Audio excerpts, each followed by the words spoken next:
The rain over San Francisco Bay was a gentle drumming against the floor-to-ceiling windows of their penthouse, a sound that usually brought Ethan peace. But tonight, that peace was shattered by a harsh, unfamiliar buzzing coming from the pocket of Kennedy's damp Burberry trench coat in the hallway. It wasn't her iPhone, it was a cheap plastic burner phone. When Ethan pressed the device to his ear, the voice on the other end didn't just break his heart, it froze the blood in his veins. "I'm at the Meridian, baby. Room 402. Don't keep me waiting." It was Lance. Lance Silver, the man whose funeral Ethan had attended 6 years ago. If stories about buried secrets, dangerous lies, and the chilling echoes of the past speak to you, stay with me. The San Francisco fog rolled in thick and heavy, swallowing the Golden Gate Bridge and pressing itself against the cold glass of the penthouse windows. Inside the apartment was a sanctuary of warm mahogany and dim amber lighting. Ethan Clark sat in his leather armchair, a half-read architectural digest resting on his lap. From the master bathroom down the hall, the steady rhythmic hum of the shower echoed through the quiet space. Kennedy was home. It had been a long week. Kennedy's role at Pemberton Tech had been draining her lately, or so she said. She had come through the door 20 minutes ago, her face pale, her movements hurried, dropping her damp Burberry trench coat haphazardly onto the entryway bench before making a beeline for the hot water. Ethan had smiled, accustomed to the demanding nature of her executive life. 7 years of marriage had taught him the subtle art of giving her space to decompress. He reached for his glass of scotch, the ice clinking softly against the crystal. Then he heard it. It wasn't the elegant marimba chime of Kennedy's iPhone. It was a harsh, synthetic buzzing, a cheap, urgent vibration that seemed entirely out of place in their curated, minimalist home. Ethan frowned, setting his glass down. He stood up, following the sound out of the living room and into the dimly lit hallway. The buzzing was coming from the pocket of the Burberry coat. Ethan hesitated. He was not a jealous man. He had never checked her emails, never asked for her passwords. Their marriage was built on a foundation of absolute trust, a trust forged in the fires of her past trauma. But the relentless vibrating of a phone he didn't recognize triggered a primal, protective instinct. He reached into the deep pocket of the coat. His fingers brushed against cold, hard plastic. He pulled it out. It was a black, prepaid burner phone. The screen was cracked, glowing with an unknown number. No caller ID, no name, just a crude string of digits demanding to be answered. The shower continued to run, the water masking any sound he made. Ethan stared at the flashing screen, his thumb hovering over the green button. A burner phone? Why would a chief operations officer need a prepaid phone? Before logic could stop him, he swiped right and lifted the cheap plastic to his ear. He didn't say a word. He just breathed into the receiver, waiting. For a second, there was only the sound of static and the distant wail of a siren in the background. Then a voice spoke. "Hey, beautiful." Ethan's breath hitched in his throat. The floor beneath him seemed to tilt. "I'm at the Meridian," the voice continued, low, gravelly, and laced with an intimate impatience. "Room 402. Don't keep me waiting. The flight leaves tomorrow." Ethan couldn't speak. He couldn't move. His hand began to tremble so violently that the phone rattled against his ear. He knew that voice. It was a voice he had heard in old voicemails Kennedy used to play when she was drowning in grief. It was the voice of the man he had helped her bury, figuratively and literally 6 years ago. It was Lance Silver. But Lance Silver had drowned off the coast of Monterey. They had held a memorial. Ethan had held Kennedy as she wept over an empty casket. "Kennedy?" the voice on the phone prompted, a hint of annoyance creeping in. "You there?" Ethan's blood ran ice cold. He severed the call, his thumb pressing the end button with enough force to crack the screen further. He shoved the phone back into the damp pocket of the trench coat, his heart hammering against his ribs like a trapped bird. Down the hall, the sound of the shower abruptly stopped. The silence that followed was deafening. Ethan stood in the hallway, staring at the coat, realizing with a sickening, terrifying clarity that the woman stepping out of the bathroom was a stranger, and the ghost of her past wasn't a ghost at all. The scent of dark roast coffee filled the kitchen, a familiar morning ritual that now felt like a stage play. Sunlight pierced through the clearing San Francisco fog, casting long, sharp shadows across the quartz countertop. Kennedy stood by the espresso machine, humming softly. She wore a crisp white silk blouse and her hair was perfectly styled, the very image of a successful executive preparing to conquer another day at Pemberton Tech. Ethan sat at the kitchen island, his hands wrapped around a mug he hadn't sipped from. His mind was a chaotic loop of the previous night. He had barely slept, listening to the steady rhythm of Kennedy's breathing beside him in the dark, wondering how a woman could sleep so peacefully while harboring a ghost. The voice on the burner phone echoed relentlessly in his skull. "Room 402, don't keep me waiting." "You're quiet this morning," Kennedy noted, turning to him with a warm, effortless smile. She slid a plate of avocado toast toward him. "Did you stay up late reading those blueprints again?" Ethan forced the corners of his mouth upward, the muscles in his face feeling stiff and foreign. "Just a lot on my mind. The new commercial district project is hitting some zoning snags." It was a practiced lie, a defense mechanism born of sudden, desperate necessity. Kennedy reached out, her cool fingers brushing gently against his knuckles.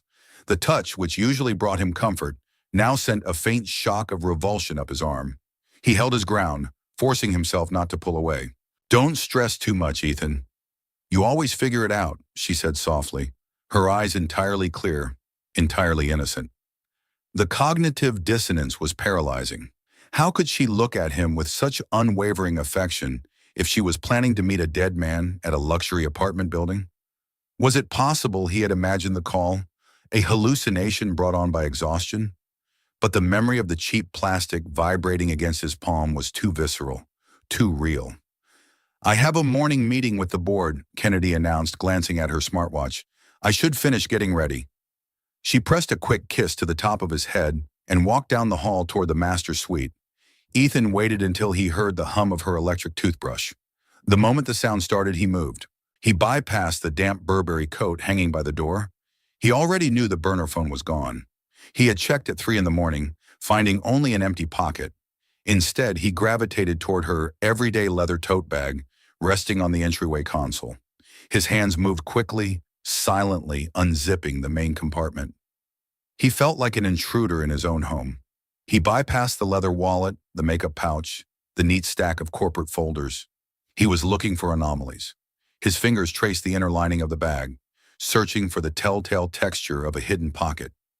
Near the bottom, pressed tightly against the seam, he felt a slight bulge. It was a zippered compartment he had never noticed before, cleverly concealed beneath a flap of leather. Ethan held his breath and tugged the tiny zipper. Inside, there was no phone. Instead, his fingers closed around something small, heavy, and metallic. He pulled it out into the morning light. It was a key, not a standard house key or an office key fob. It was an unbranded, heavy brass key, the kind used for high-end security doors. There were no identifying marks, no keychain attached, just a raw piece of cut metal that belonged to a lock Ethan had never seen. He stared at the brass object resting in his palm. It felt heavier than it looked, carrying the weight of a dozen unspoken lies. The voice from the burner phone resurfaced, locking perfectly into place with the object in his hand. The Meridian. The sound of Kennedy's footsteps approaching down the hallway snapped him back to reality. Ethan shoved the key deep into his own trouser pocket, zipping the hidden compartment of her tote shut just seconds before she rounded the corner, adjusting her pearl earrings. "All right, I'm off," she said, grabbing the tote bag. She didn't notice the slight tremor in Ethan's hands as he stood up to see her out. The door clicked shut behind her, leaving Ethan entirely alone in the sudden, suffocating quiet of their perfect life. The heavy brass key sat like a stone in Ethan's pocket all day, a constant physical reminder of the widening chasm beneath his feet. Sitting in his glass-walled office at the architectural firm, he found himself staring blindly at the blueprints for the new commercial district. The meticulous lines and precise measurements offered no comfort. His mind was miles away, trapped in a memory he had spent years trying to gently bury for her sake. 6 years ago, the rain had been relentless, much like the night before. Ethan remembered standing under a black umbrella at the marina, the wind whipping off the Pacific as the Coast Guard officially called off the search for Lance Silver's body. Kennedy had collapsed against Ethan's chest, her knees giving out completely. She had wailed, a raw, guttural sound of absolute despair that had shattered his heart. He had held her tightly, absorbing her violent tremors, whispering promises into her wet hair that he would never let her fall, that he would protect her from the darkness. He had loved her then, purely and fiercely, and he had built their entire marriage on the solemn vow to heal her broken edges. Now the memory tasted like ash. Had those tears been real? Had the devastating grief been nothing more than a meticulously crafted performance? His phone buzzed on the drafting table, jolting him back to the present. He snatched it up, his pulse spiking. It was a text from Kennedy. Board meeting is running late. Might be stuck at Pemberton until 9. Don't wait up for dinner. Love you. Ethan read the words 3 times. The casual intimacy of love you felt like a razor blade sliding neatly across his skin. He glanced at the antique clock on his wall. It was 6:30 in the evening. Normally, he would have texted back a supportive reply, perhaps ordered her favorite Thai takeout to have waiting when she finally walked through the door exhausted. Today, he simply locked his phone and slipped it into his jacket. He patted his pocket, feeling the cold, hard outline of the unbranded key. The decision was made before he even consciously registered it. He was crossing the line from a trusting husband to a suspicious stranger, and there was no going back. The drive to the Pemberton Tech campus in Silicon Valley took 40 minutes against the evening traffic. Ethan's hands gripped the leather steering wheel of his Audi so tightly his knuckles ached. He kept the radio off, the silence inside the cabin heavy and suffocating. He tried to convince himself that he was overreacting, that she would be there, sitting in a glass boardroom, arguing over profit margins and quarterly projections. He prayed to a God he rarely spoke to that he would find her car exactly where it was supposed to be. The sprawling tech campus emerged from the dusk, a modern fortress of steel and illuminated glass. Ethan bypassed the main visitor entrance and navigated toward the executive parking structure. He knew Kennedy's assigned spot, Section A, right near the private elevator banks. He pulled his car into the structure, the tires squealing faintly against the polished concrete. His heart hammered a frantic rhythm against his ribs as he turned the final corner into Section A. Spot number 4 was empty. There was no sleek, silver Porsche Cayenne, just a stark, rectangular patch of oil-stained concrete illuminated by the harsh fluorescent overhead lights. Ethan stopped his car in the middle of the lane, putting it in park. He stared at the empty space, the engine idling softly beneath him. She wasn't at Pemberton Tech.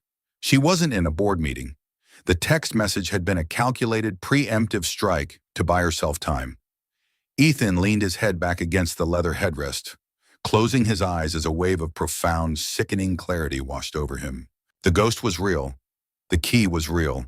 And his wife was currently somewhere in the city, living a life he knew nothing about. The architect in him realized that the foundation of his world wasn't just cracking, it had never existed in the first place. He shifted the car back into drive. He knew exactly where he needed to go next. The Meridian.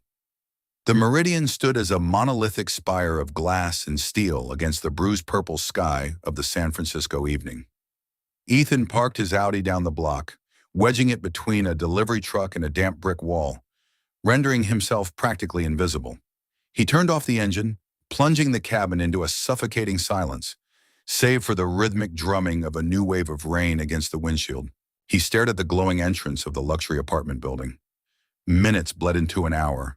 His chest felt tight, the air in the car growing stale.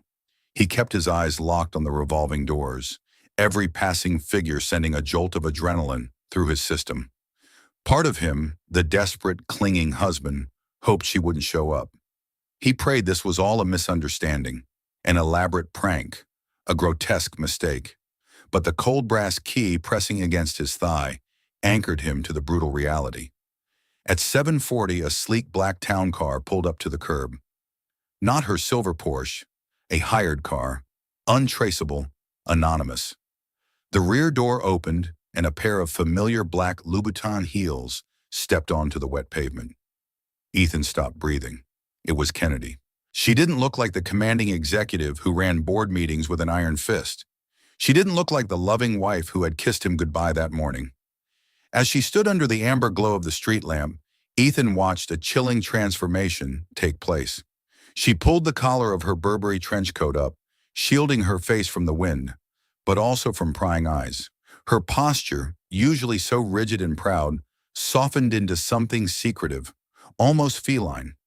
She glanced left, then right, scanning the street with a practiced paranoia that made Ethan's stomach heave. This wasn't her first time doing this. The realization hit him with the force of a physical blow.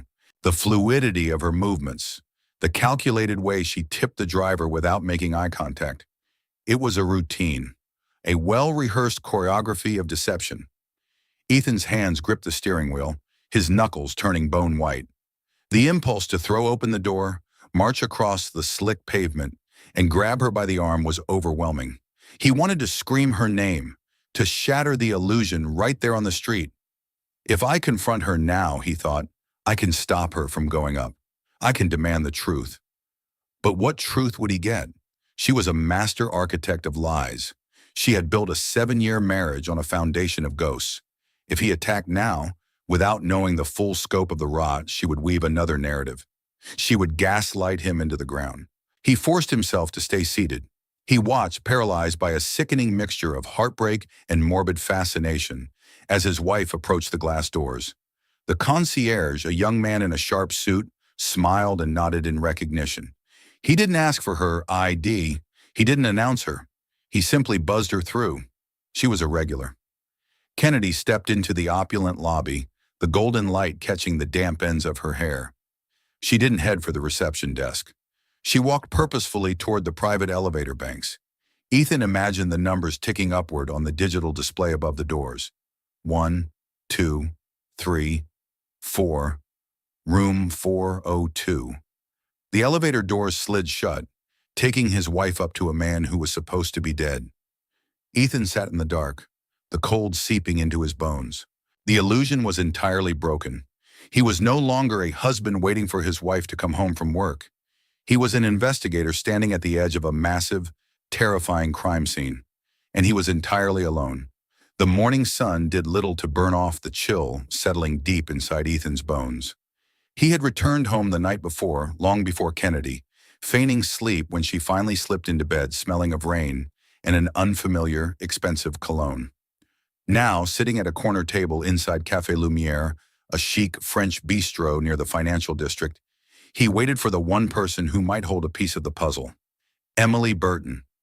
Emily, Kennedy's best friend since college, breezed through the glass doors at exactly 10:15. She was a woman built of sharp angles and nervous energy, always dressed in vibrant colors that contrasted sharply with Kennedy's monochromatic corporate wardrobe. "Ethan, it's so good to see you," she greeted, sliding into the leather booth across from him. She waved down a waiter and ordered a dry cappuccino before settling her gaze on him. "I was surprised you called. Is everything okay with Ken? She mentioned you were working late a lot recently." The effortless lie rolling off Emily's tongue made Ethan's stomach turn, but his face remained a mask of mild, affectionate concern. He was learning how to play the architect of illusions. "We're fine," Ethan said smoothly, wrapping his hands around his lukewarm black coffee. "Actually, I wanted to pick your brain about something. A surprise." "Oh, I love surprises." Emily clapped her hands together, the heavy silver bracelets on her wrist clinking loudly. "Our anniversary's coming up," Ethan lied, leaning forward, lowering his voice to create a false sense of intimacy. "I want to take her somewhere special, but I want to make sure I don't accidentally book a place that brings up bad memories. You know, places she might have gone with Lance." At the mention of the name, the vibrant energy drained entirely from Emily's face. The clinking of her bracelet stopped. Her hand, which had been reaching for a sugar packet, froze midair. It was a micro-expression, a sudden, violent flinching of the soul. But to Ethan, who had spent the last 48 hours studying the architecture of deception, it was as loud as a gunshot. "Lance," Emily repeated, her voice suddenly tight. She pulled her hand back, resting it safely in her lap beneath the table. "Right. Well, they didn't really travel much toward the end. They were focusing on other things." "What kind of things?" Ethan pressed gently, keeping his tone light, inquisitive. "She never really talks about the months leading up to the accident, just that he was stressed about work." Emily looked away, her eyes darting toward the barista behind the counter. Anywhere but Ethan's face. He had some business troubles, financial things. It was a messy time, Ethan. Honestly, I think she's completely moved on. You shouldn't dig up the past. I'm not digging, Ethan countered softly. I just want to understand the man who shaped so much of who she is. He must have been incredible for her to mourn him the way she did. Emily let out a sharp, involuntary breath that sounded almost like a cynical laugh, quickly stifled. She finally met his eyes, and what Ethan saw there wasn't the shared sorrow of a grieving friend. It was guilt.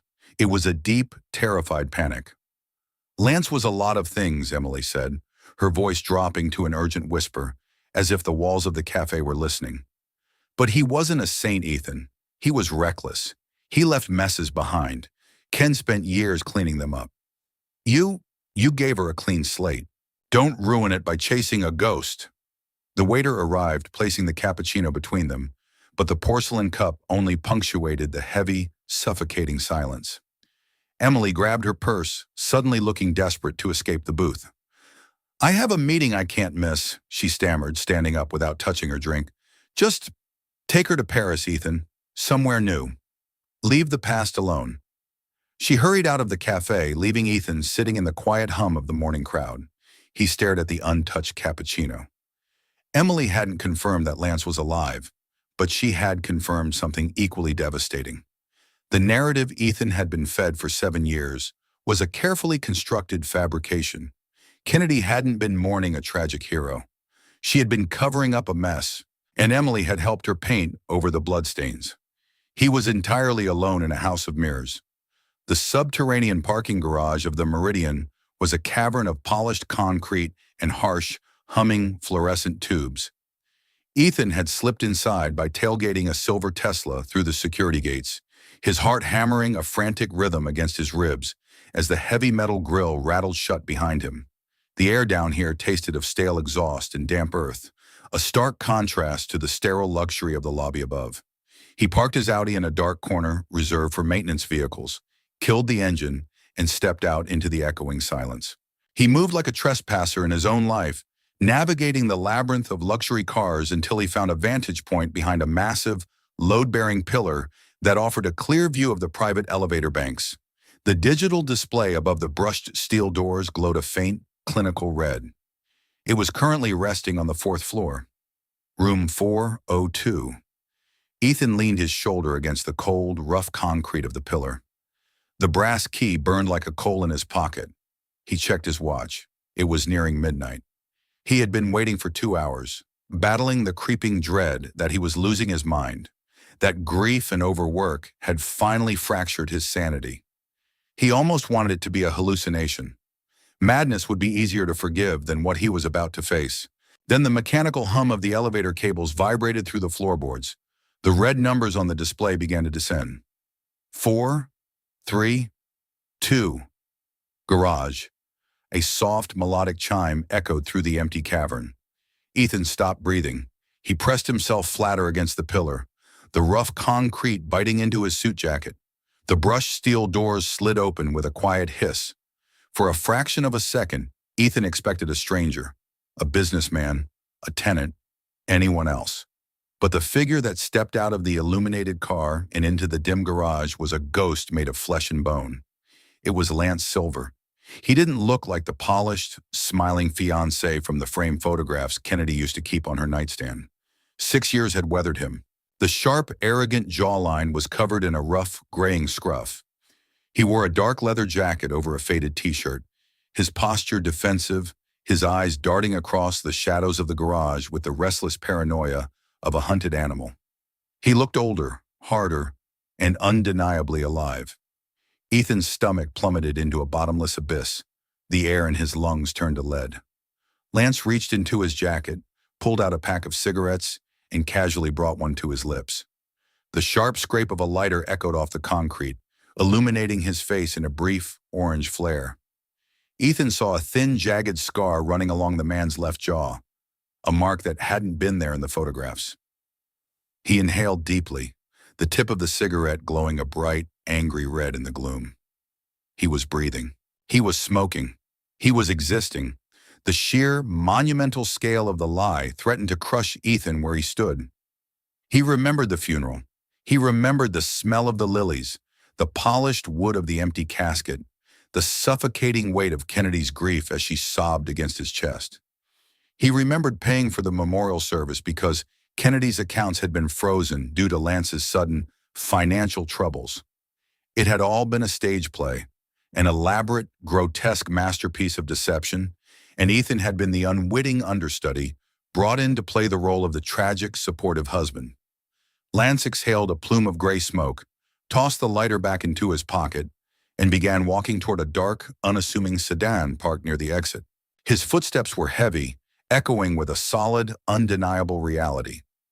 Ethan remained frozen behind the pillar, his fingernails biting into his palms until they drew blood. He didn't step out. He didn't scream. He watched the dead man get into the car, start the engine, and drive away into the San Francisco night, leaving Ethan alone in the subterranean dark with a truth too monstrous to bear. The penthouse was a tomb of high-end furniture and suffocating silence. It was 2 in the afternoon on a Tuesday. Kennedy was supposedly in a marathon strategy session at Pemberton Tech, her phone set to Do Not Disturb. Ethan had called his own office, instructing his assistant to cancel his site visits for the rest of the week, citing a sudden family emergency. He supposed it wasn't entirely a lie. His family was dead. He just hadn't attended the funeral yet. He stood in the doorway of Kennedy's home office. It was a space that mirrored her corporate persona, austere, meticulously organized, dominated by a massive glass desk and walls of minimalist shelving. Ethan rarely entered this room. Their unwritten rule of absolute trust dictated that her work was her sanctuary, just as his drafting studio was his. Trust, Ethan now realized, was simply the blindfold she had lovingly tied over his eyes.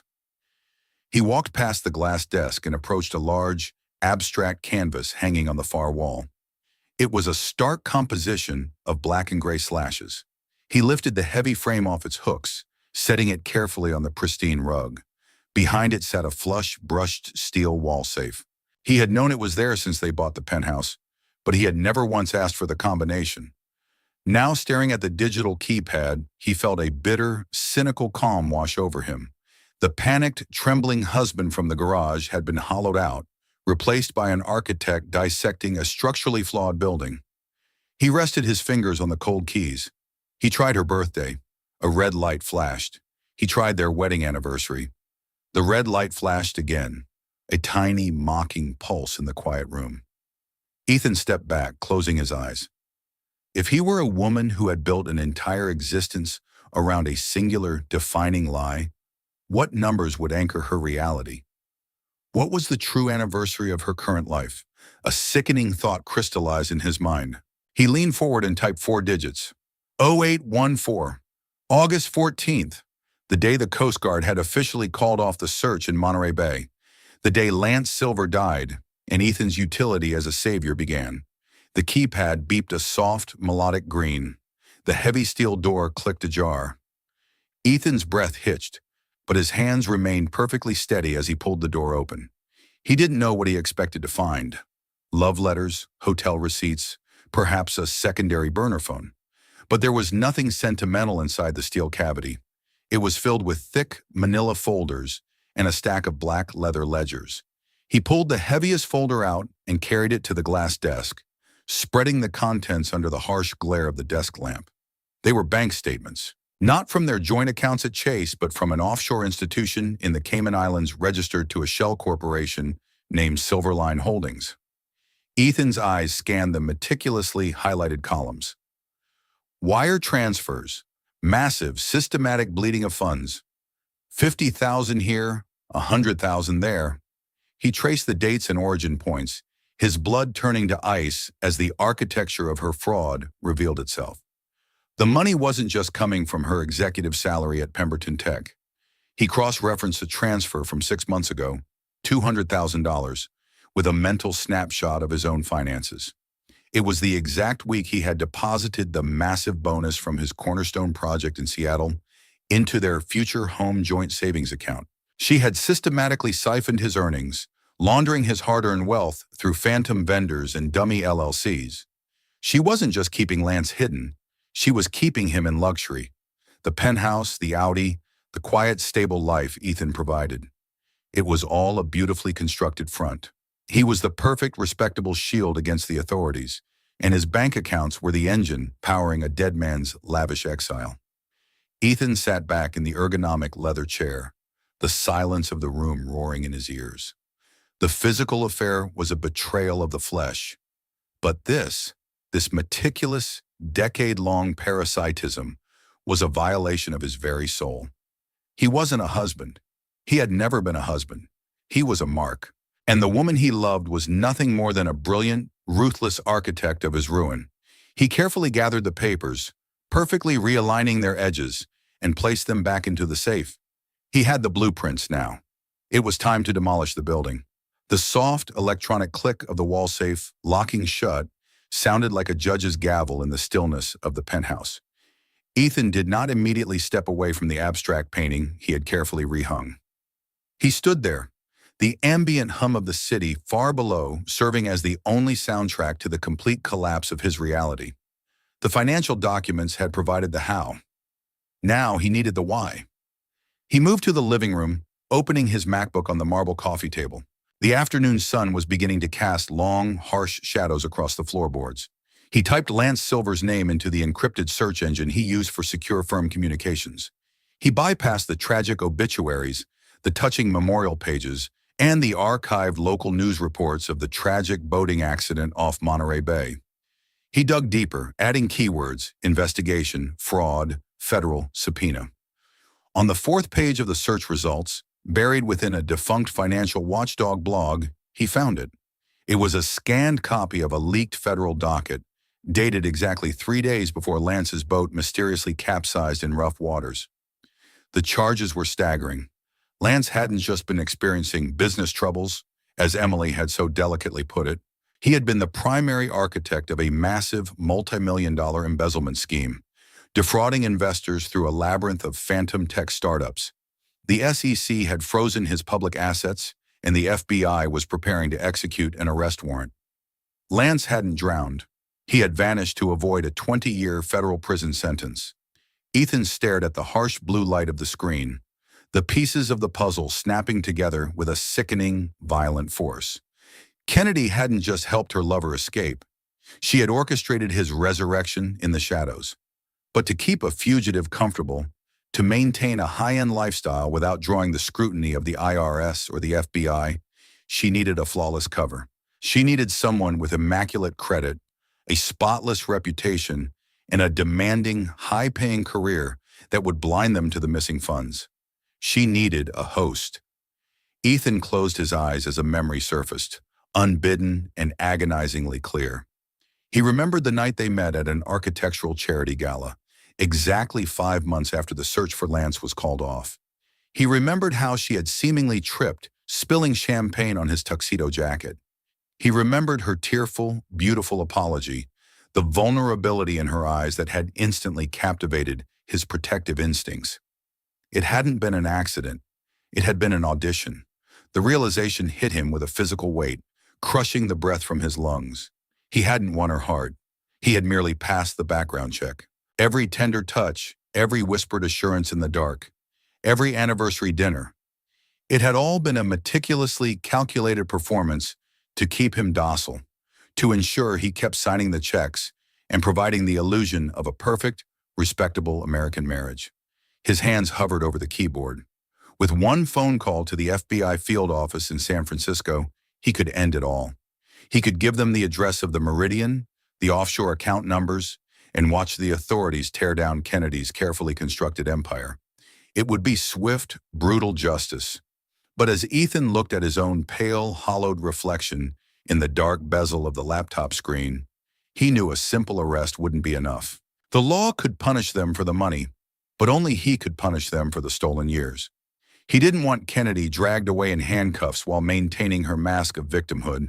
He wanted to sit across from her, strip away the elegant corporate facade, and watch the architect of his ruin realize that her masterpiece had just collapsed. He closed the laptop, the screen going black. He knew exactly where he was going to do it. The Harbor View restaurant sat elegantly on the edge of the Embarcadero, its floor-to-ceiling windows offering an unobstructed panoramic view of the dark, churning waters of the San Francisco Bay. It was the exact table where, 5 years ago, Ethan had slipped a flawless diamond ring onto Kennedy's trembling finger, promising to protect her from the shadows of her tragic past. Tonight, he was going to drown her in them. He arrived early, instructing the sommelier to open the exact vintage of Pinot Noir they had shared on the night of their engagement. He sat alone in the dim, romantic lighting, watching the headlights of the cars crawling along the Golden Gate Bridge in the distance, a string of glowing pearls suspended in the thick fog. When Kennedy finally arrived, the maitre d' escorted her to the table. She looked breathtaking, dressed in a sleek charcoal slip dress, a cashmere wrap draped effortlessly over her shoulders. She was the perfect picture of a devoted, successful wife. "I'm so sorry I'm late, darling," she breathed, leaning down to press her soft lips against his cheek. The familiar scent of her expensive perfume, the same scent that had lingered in the subterranean garage of the Meridian, made Ethan's stomach tighten with revulsion. He forced himself not to recoil. "It's all right," Ethan said, his voice terrifyingly calm. He poured her a glass of wine. "I know how demanding your schedule has been lately. All those late nights at the office." Kennedy offered a weary, practiced smile, taking her seat across from him. "Pemberton is going through a massive restructuring. It's exhausting, but it will pay off." "I'm sure it will," Ethan murmured, raising his glass. "To the future, and to the things we build." They clinked glasses. The crystal chimed, a sharp, fragile sound in the quiet hum of the dining room. As the first course arrived, seared scallops that tasted to Ethan like nothing but ash, he began to lay the first stone of his trap. "I was driving through downtown yesterday," Ethan said casually, cutting a small piece of his appetizer. "Near the financial district, I ended up getting stuck in traffic right in front of the Meridian. You know that luxury building?" Kennedy's silver knife paused against her porcelain plate. It was a fraction of a second, a microscopic glitch in her programming, but Ethan caught it. "The Meridian?" "Yes, I think I've driven past it." "Why?" "It's a beautiful piece of architecture," Ethan continued, his eyes locked onto hers, observing the subtle tightening of her jaw. "Very secure, private elevators, no questions asked at the front desk. The kind of place someone would live if they didn't want to be found, or if they had a lot to hide." Kennedy took a slow, deliberate sip of her wine, her eyes darting briefly toward the window before returning to him. "I suppose so. What an odd thought, Ethan. Are you thinking of designing something similar?" "No," he replied smoothly, setting his fork down. "I was just thinking about trust. How easy it is to build a beautiful facade over a rotten foundation." He leaned forward, resting his elbows on the white tablecloth, letting the flickering candlelight cast deep shadows across his face. "I was actually reviewing our joint savings account today, Kennedy, the one for the house in Marin County." The color finally began to drain from her perfect porcelain cheeks. The ambient noise of the restaurant, the clinking of silverware, the murmur of the wealthy patrons, the soft jazz playing through the hidden speakers, seemed to fade away, leaving only the two of them trapped in a vacuum of escalating tension. "Ethan, why were you looking at the savings?" she asked, her voice dropping an octave, losing its breezy affection. A defensive edge, sharp and cold, began to bleed through the facade. "Because I noticed a draft, Kennedy," he whispered, his gaze pinning her to the chair. "A very cold, very expensive draft, and it seems to be blowing straight from my bank account through a shell company called Silverline Holdings and directly into room 402. Kennedy froze entirely, the stem of the wineglass trembling in her manicured hand. The carefully constructed architecture of her 7-year lie was beginning to violently collapse around them, and Ethan watched, unblinking, as the ghost she had been hiding finally stepped out of the dark. The silence at the table stretched, thin and brittle. Kennedy stared at him, the ambient candlelight reflecting in eyes that had suddenly gone entirely dark. For a fleeting moment, Ethan expected the tears. He expected the same shattered, grieving woman who had collapsed against his chest at the marina 6 years ago. Instead, her posture straightened. The soft, elegant slope of her shoulders grew rigid, and the vulnerable wife vanished, replaced by the calculating executive who ruthlessly dismantled rival tech startups. Ethan reached into the inner pocket of his suit jacket. He didn't raise his voice. He didn't cause a scene. He simply withdrew a folded stack of offshore bank statements and the heavy brass key he had taken from her tote bag. He placed them delicately on the white tablecloth next to the untouched scallops. "The burner phone in your coat was a sloppy touch, Kennedy," Ethan said, his voice a low, steady hum. "But I suppose after 7 years of flawless execution, you were bound to get comfortable. Or maybe just arrogant." Kennedy looked down at the brass key. Her jaw tightened, the muscles flexing visibly beneath her pale skin. She didn't feign ignorance anymore. The mask was off. "Ethan," she started, her voice dropping to a smooth, reasonable whisper, "you are looking at a fraction of a very complicated picture. If you just let me explain—" "Explain what?" Ethan cut in, the coldness in his tone startling even himself. "How you faked the death of a man facing 20 years in federal prison? How you orchestrated a tragic romance to hook a stable, wealthy architect to launder your embezzled funds? Or how you've been quietly draining my money to keep a fugitive, drinking high-end scotch in a luxury apartment, while I worked 80-hour weeks to build our future?" She leaned forward, her eyes urgently scanning the surrounding tables to ensure they weren't being overheard. Her composure was terrifying. There was no apology in her demeanor. There was only risk management. "I was desperate," Kennedy hissed, her manicured fingers gripping the edge of the table. "They were going to destroy him, Ethan. The feds were going to take everything. He was going to end his own life if I didn't help him disappear. I had no choice." "You had every choice," Ethan replied, staring at the stranger across from him.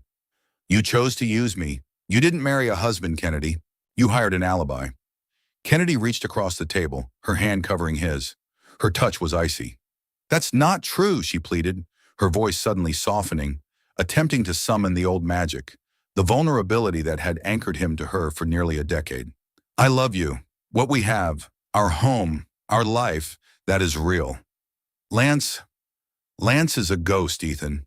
He's a burden, a sick, paranoid responsibility that I couldn't abandon. But you are my reality. I am your real life." Ethan looked down at her hand. A wave of profound, agonizing revulsion washed over him.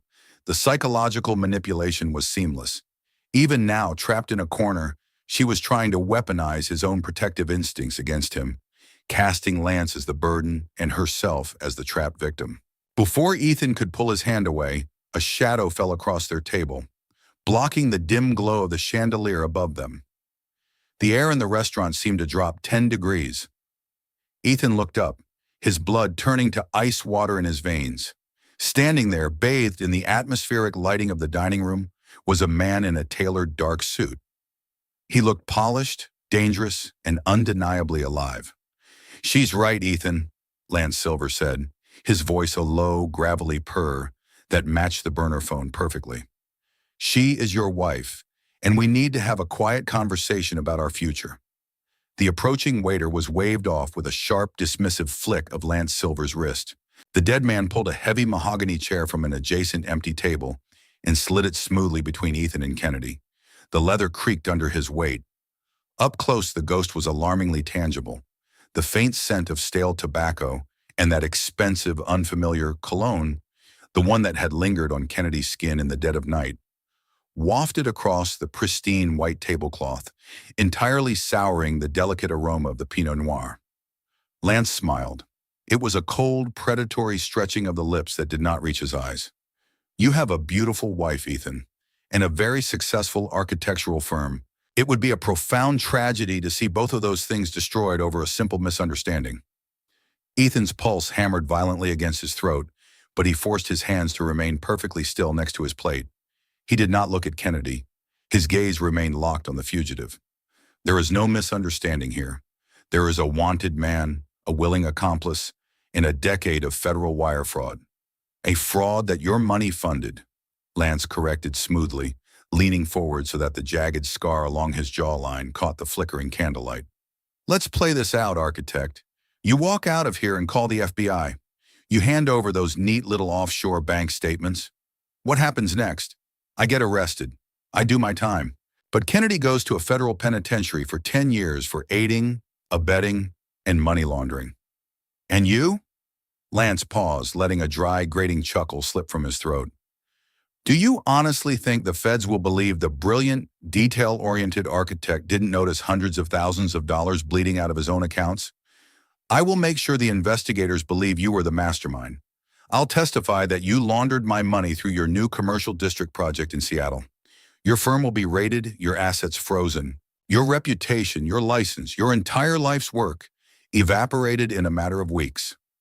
The Harbor View restaurant continued its soft, wealthy murmur around them, the patrons entirely oblivious to the extortion unfolding over the appetizer course. Ethan felt the walls of his reality shrinking. Lance was not just surviving in the shadows. He was a parasite who had woven his roots so deeply into Ethan's ecosystem that extracting him threatened to kill the host. Ethan finally shifted his eyes to Kennedy. She was staring at Lance, her expression a sickening, complex cocktail of fear and a twisted, undeniable devotion. She was not a hostage in this arrangement. She was a co-conspirator who had simply been caught managing her two realities. The final agonizing piece of the truth snapped into place. She had craved the dark, thrilling danger of Lance, and she had utilized the bright, boring safety of Ethan to afford it. "So, here is the new blueprint," Lance whispered, his tone dropping to a lethal, authoritative pitch. "You go home to the penthouse. You keep working. You keep making your deposits. Kennedy and I maintain our private arrangement. You get to keep playing the wealthy, respected Silicon Valley husband in public, and nobody has to wear handcuffs. You breathe a word of this to anyone, Ethan, and I promise you, I will burn your pristine world to ash before they ever put me in a cage." The unbranded brass key sat on the table between them, a heavy, mocking monument to the years Ethan had blindly surrendered. The silence stretched, thick and suffocating, as the two architects of his misery waited for his absolute submission. The ambient noise of the restaurant felt miles away. Ethan looked at Lance Silver, really looked at him, not as a terrifying specter of the past, but as a cornered, desperate animal. He saw the faint sheen of sweat beading near the fugitive's hairline, the microscopic tremor in the hand that rested confidently on the white tablecloth. Lance wasn't powerful. He was a parasite absolutely terrified of losing his host. And then Ethan looked at Kennedy. She sat perfectly still, holding her breath, waiting for the architect to surrender. She expected him to fold. She had spent 7 years studying him, analyzing his fiercely protective nature, his deep-seated desire for stability, order, and family. She believed that the threat of losing his prestigious firm, his immaculate reputation, and his carefully curated life would be enough to shackle him to this grotesque arrangement forever. A strange, profound calm washed over Ethan. It was the absolute zero of grief, the defining moment when the pain becomes so immense it simply evaporates, leaving behind only an icy, crystalline clarity. He thought about the massive commercial district project in Seattle. He thought about the millions of dollars sitting in their joint accounts, the penthouse with its panoramic views, the bespoke suits, and the quiet, structured life he had built. They were all beautiful, impressive structures, but an architect knows better than anyone that a building constructed on a rotten foundation will eventually, inevitably collapse. The only choice left is whether you choose to be standing inside it when the roof caves in. Ethan slowly reached for his wine glass, lifting it by the delicate crystal stem. He didn't drink. He simply turned it, watching the ambient candlelight refract through the dark red liquid. "You are a very talented man, Lance," Ethan said, his voice entirely devoid of the panic they were banking on. It was a cold, even baritone. "You managed to stay dead for 6 years, but you made a fundamental miscalculation tonight." Lance's eyes narrowed. The smug, predatory confidence began to fracture, replaced by a flicker of genuine uncertainty. "And what is that, Ethan?"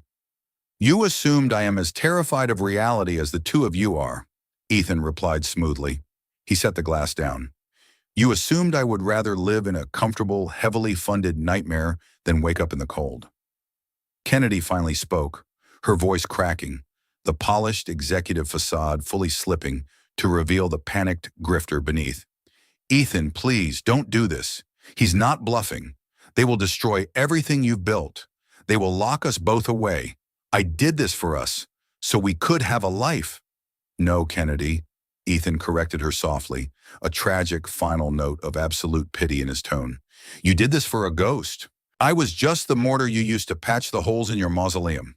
He didn't bother arguing about the money or the impending federal investigation. He knew the coming months would be a brutal, highly public nightmare. There would be ruthless lawyers, federal subpoenas, and endless interrogations. His firm might very well burn to the ground, his name dragged through the relentless mud of a spectacular Silicon Valley scandal.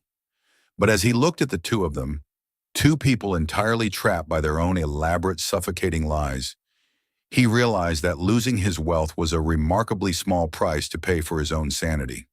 He was finally free.